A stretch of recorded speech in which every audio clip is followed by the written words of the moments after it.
지난 5월 화순에서 발생했던 일명 노예 PC방 사건 혹시 기억하십니까? 업주가 6명의 청년들을 합숙소에 감금하고 폭행을 일삼다가 경찰에 구속됐는데요. 6명의 청년들은 업주의 속박에서 벗어난 후에도 정신적 장애에 시달려왔던 것으로 드러났습니다. 이를 산업재해로 인정받아 최근에 보상을 받게 됐습니다. 이다현 기자입니다.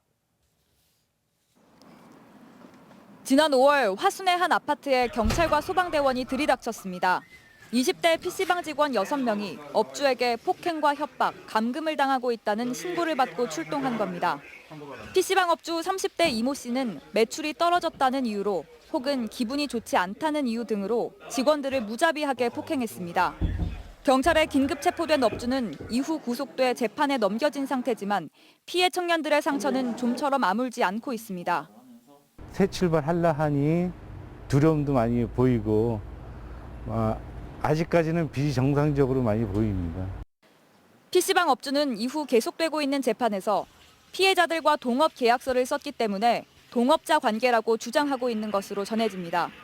즉 피해자들은 근로자가 아니라 공동 투자자라는 주장입니다. 일적으로 상관없잖아. 그걸 믿어 그거. 인터넷에 두드려 맞은 건 솔직히. 하지만 근로복지공단은 업주의 주장과 정반대의 판단을 내렸습니다. 피해자들의 근로자성을 인정하고 산업재해 신청을 승인한 겁니다. 노동청 수사 결과 등을 토대로 판단한 결과 청년들을 근로기준법상 근로자로 인정했고 업주의 협박과 구타, 가혹행위와 감금 등이 외상 후 스트레스 장애의 원인이라고 설명했습니다. 동업관계가 아닌 사용정속적인 관계로 업주와 사업을 위해 고소인들을 사용했다고 범위 타당하다. 근로자성이 인정되면서 피해 청년들은 산재보험에 가입한 것으로 소급 적용되면서 보상도 받을 수 있게 됐습니다. 동업계약서 그리고 프리랜서 근로자들 같은 경우에 실질은 근로자지만 대부분 근로기준법상 근로자성을 회피하기 위한 용도로 좀 많이 사용되고 있거든요.